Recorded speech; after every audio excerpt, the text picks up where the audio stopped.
नमस्कार दोस्तों, मैं राजकुमार मौर्य प्रखर इंडिया यूट्यूब मंच पे आपका स्वागत है। महाराष्ट्र में विधानसभा का चुनाव हो रहा है। महाराष्ट्र के विधानसभा चुनाव को लेकर बहुत सारे सर्वे आ रहे हैं। सर्वे के मुताबिक किस पार्टी को कितनी सीट मिल रही है, आपको इस वीडियो के माध्यम से बताने जा रहे हैं। आपकी जो भी राय हो, आप अपनी राय को कमेंट करके जरूर बताइए। चैनल पर पहली बार आए हैं तो चैनल को जरूर सब्सक्राइब करिए। तो यहाँ पर एक तरफ महाविकास अघाड़ी है और एक तरफ महायुति है। महाविकास अघाड़ी मतलब इंडिया गठबंधन, महायुति का मतलब होता है एनडीए गठबंधन। अब मैं आपको बता दूं, तमाम सट्टा बाजारों का भी सर्वे आ रहा है। एबीपी सी वोटर का सर्वे, लोकपोल का सर्वे, मैट्राइज का सर्वे, बहुत सारी कंपनियां हैं सर्वे करने वाली, तो सबका अलग अलग सर्वे है। और सर्वे के मुताबिक मुंबई में किस पार्टी की सरकार बनेगी, क्योंकि मुंबई महाराष्ट्र देश की आर्थिक राजधानी है, पूरे देश की नज़रें महाराष्ट्र पर टिकी होती हैं। यहाँ पर मैं आपको बताना चाहता हूँ, समाजवादी पार्टी भी चुनाव लड़ रही है 8 सीटों पर, जो उत्तर प्रदेश की मूल रूप से पार्टी मानी जाती है। 2019 में महाराष्ट्र में अकेले लड़ी थी, 2 सीटों पर जीती थी। अब की बार कितनी सीटों पर जीतेगी, आप लोग कमेंट करके बताइएगा। महाराष्ट्र में कुल मिलाकर के 288 विधानसभा की सीटें हैं। जिसको भी सरकार बनाना है 145 सीट लाना पड़ेगा। वैसे तो जो भी पार्टियां यहां पर चुनाव लड़ रही हैं, कोई अकेले अपने दम पे यहां सरकार नहीं बना सकता, सहारा लेना पड़ेगा गठबंधन का। और गठबंधन में किस पार्टी को कौन सी सीट मिलेगी, समाजवादी पार्टी को कितनी सीट मिलेगी, मैं सब चीज़ें आपको बताने वाला हूँ। समाजवादी पार्टी ने भी अपनी पूरी ताकत लगाई है, जहां पर आप देख सकते हैं।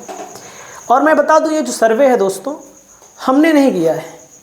जो सर्वे मैं आपको दिखा रहा हूं, ये सर्वे है अलग अलग कंपनियों का। जैसे एक है कैपिटल टीवी। कैपिटल टीवी ये बता रहा है कि बीजेपी गठबंधन को महाविकास अघाड़ी और एनडीए दोनों का अलग अलग इन्होंने बताया है। इन्होंने बताया है एनडीए को 166 से 172 सीटें मिल सकती हैं, इन्होंने इसको बताया है। और महाविकास अघाड़ी को 90 से 96 बताया है इन्होंने, और अदर को 10 से 20 सीटें मिल सकती हैं। ये कैपिटल टीवी का सर्वे है। बाकी मैं ले चलता हूं अगला। भाई अन्य कंपनियों ने क्या बताया है, उनकी भी बात करेंगे। अन्य कंपनियों में मैं आपको बताना चाहता हूं, लोकपोल का सर्वे आया हुआ है। लोकपोल कह रहा है महायुति को 115 से 128 सीट मिल सकती है। महायुति मतलब बीजेपी गठबंधन को। और महाविकास अघाड़ी को 151 से 162 सीटें मिल सकती हैं। महायुति को 37 से 40% वोट मिल सकता है, और महाविकास अघाड़ी को 43 से 46% वोट मिल सकता है। अदर को 5 से 14 सीटें मिल सकती हैं, यानी कि 16 से 19% वोट मिल सकता है। ये लोकपोल का सर्वे है। अब आगे मैं चलता हूँ।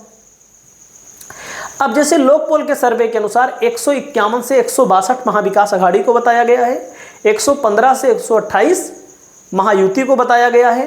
सर्वे में बताया गया है कि अजित पवार की एनसीपी और उद्धव ठाकरे की शिवसेना को नुकसान हो सकता है। मतलब कि बीजेपी के साथ जो एनसीपी है वो कमज़ोर पॉइंट है बीजेपी के लिए, और कांग्रेस के साथ जो उद्धव ठाकरे हैं वो भी कमज़ोर पॉइंट है। क्योंकि अगर आप दोनों पार्टियों के लोकसभा चुनाव में देखेंगे तो बीजेपी की तरफ से सबसे खराब प्रदर्शन अजित पवार का था, और कांग्रेस की तरफ से जो गठबंधन था, सबसे खराब प्रदर्शन उद्धव ठाकरे का था। उद्धव ठाकरे 21 सीटों पर लड़े थे, केवल कितने जीते थे? 9। आप सोचिएगा। और अजित पवार 4 पर लड़े थे, केवल 1 सीट जीते थे। तो दोनों का यहाँ पर अंतर है, दोनों पार्टियों में अलग अलग यहाँ पर कमियाँ पाई गई हैं। अब मैं आपको बता दूं, 17 सीटें महायुति को मिली थी, 30 सीटें महाविकास अघाड़ी को मिली थी। महाविकास अघाड़ी को 153 सीटें चल रही हैं आगे, और 127 सीटों पर महायुति आगे चल रही है। और लोकपोल के इस सर्वे के मुताबिक 162 सीट और 151 से 162 महाविकास अघाड़ी को मिल सकती है। महायुति को 115 से 128 सीट मिल सकती हैं। अजित पवार और एकनाथ शिंदे का बुरा नुकसान हो सकता है, और इसमें जो सर्वे में सैंपल लिया गया है, 86,400 लोगों ने भाग लिया हुआ है। किसे कितनी सीट मिल रही है, अब आपको मैं बताना चाहता हूं कि 288 विधानसभा सीटों में 145 से 165 सीट, एक अलग सर्वे है, मैट्राइज का सर्वे है। मैट्राइज के सर्वे में 145 से 165 सीट महायुति को बताया गया है। अलग अलग कंपनियों का मैं बता रहा हूं। और महाविकास अघाड़ी को 106 से 126 सीटें बताई जा रही हैं। ये मैट्राइज का सर्वे है। किसको कितना परसेंट वोट मिलेगा? बीजेपी को 47% बताया जा रहा है, कांग्रेस गठबंधन को 41% बताया जा रहा है। ये मैट्राइज का सर्वे है। अन्य को 12% बताया जा रहा है। अब आप सोचिए, कैपिटल टीवी में बीजेपी को बढ़त है, लोक पोल में कांग्रेस गठबंधन को बढ़त है, मैट्राइज में बीजेपी को बढ़त है। और मैट्राइज में कहा गया है कि ठाणे कोंकण क्षेत्रों में भारी समर्थन बीजेपी को मिल रहा है। पश्चिमी महाराष्ट्र, विदर्भ और ठाणे कोंकण में बीजेपी को भारी समर्थन बताया गया है, 48%, 52%। वहीं कांग्रेस को उत्तर महाराष्ट्र और मराठवाड़ा में ज़्यादा फायदा होता हुआ दिखाया गया है। वैसे सच ये है कि लोकसभा के चुनाव में विदर्भ में कांग्रेस को ज़्यादा मिला था समर्थन।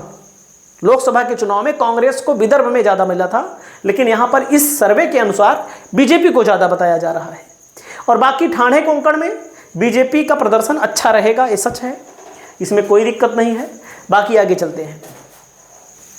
इस सर्वे में, मैट्राइज के सर्वे में सैंपल साइज जो लिया गया है 10 अक्टूबर से 9 नवंबर तक के बीच में लिया गया है। सैंपल साइज की बात करें 1,09,628 लोगों की बात की लोगों से राय ली गई है, जिसमें 57,000 से अधिक पुरुष हैं, 28,000 से अधिक महिलाएं और 24,000 से अधिक युवा शामिल हैं। अब आते हैं एबीपी सी वोटर के सर्वे पर। एबीपी सी वोटर का सर्वे कहता है कि 51% लोग चाहते हैं कि शिंदे की सरकार बदल जाए, शिंदे मुख्यमंत्री ना रहे। और एक बात सच हो सकती है कि शिंदे मुख्यमंत्री हो सकता है ना हो, बीजेपी अगर जीते भी तब भी शिंदे मुख्यमंत्री नहीं होंगे। और खुश हैं 41% लोग, तो एक बड़ा आंकड़ा है नाखुश का। और बेरोजगारी 25%, किसानों की समस्या 19%, महंगाई 16%, बिजली पानी सड़क 12%, महिला सुरक्षा 6% मुद्दा है। वहीं पर अगर हम बात करें एकनाथ शिंदे को 27.5% लोग चाह रहे हैं मुख्यमंत्री के तौर पर, उद्धव ठाकरे को 23%, देवेंद्र फडणवीस को 11%, शरद पवार को 6%, अजित पवार को 3%। और अब सट्टा बाजार का भी सर्वे है इसमें। सट्टा बाजार को भी तो आप दूर नहीं कर सकते। सट्टा बाजार के सर्वे में कहा गया है एनडीए को 137 से 152 सीटें मिल सकती हैं। एनडीए बीजेपी को 137 से 152 और महाविकास अघाड़ी को 129 से 144 सीटें मिल सकती हैं।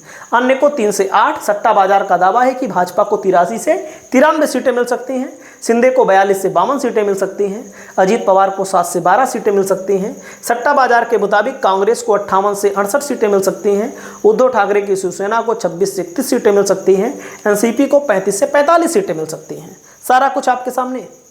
ये किसका है? सट्टा बाजार का सर्वे है। किस पार्टी को कितने फीसदी वोट?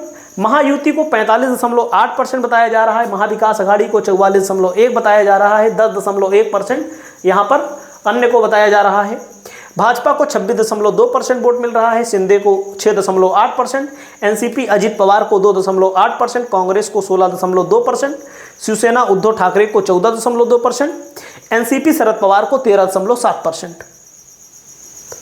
ये सट्टा बाजार है। आगे चलते हैं। अब यहाँ पर क्या होगा? बीजेपी की सरकार बनेगी कि कांग्रेस की सरकार बनेगी? अब यहाँ पर एक महाराष्ट्र का सर्वे जो मैंने आपको दिखाया, एनडीए को 115 से 128, एमबीए को 141 से 154, अदर को 5 से 18। ए सीट है। आगे बीजेपी का आंतरिक सर्वे क्या कहता है? बीजेपी का सर्वे कहता है कि अजित पवार को केवल 7 से 11 सीटें मिल सकती हैं। 55 सीटों पर अजित पवार की पार्टी चुनाव लड़ रही है। 62 से 67 सीटें बीजेपी को मिल सकती हैं, शिंदे को 17 से 22 सीटें मिल सकती हैं। ये आंतरिक सर्वे है बीजेपी का। अब जैसे अलग अलग रीजन वाइज कितना किसको मिल सकती है? विदर्भ की 62 सीटों में महायुति को 15 से 20 सीट मिल सकती है। यहाँ 15 से 20 सीटों पर महायुति आगे थी लोकसभा के चुनाव में। 15 से 20 सीटें मिल सकती हैं। विदर्भ में महाविकास अघाड़ी को 40 से 45 सीटें मिल सकती हैं। और वहीं पर विदर्भ की 62 सीटों में अन्य को 1 से 5 सीटें मिल सकती हैं। खानदेश की 47 सीटों में महाविकास अघाड़ी को 20 से 25 सीटें मिल सकती हैं। खानदेश की 47 सीटों में 20 से 25 सीट यहाँ पर महायुति को मिल सकती हैं। अन्य को 1 से 2 सीटें खानदेश के इलाके में मिल सकती हैं। अगला है ठाणे कोंकण की 39 सीटों में महाविकास अघाड़ी को 10 से 15 सीटें मिल सकती हैं।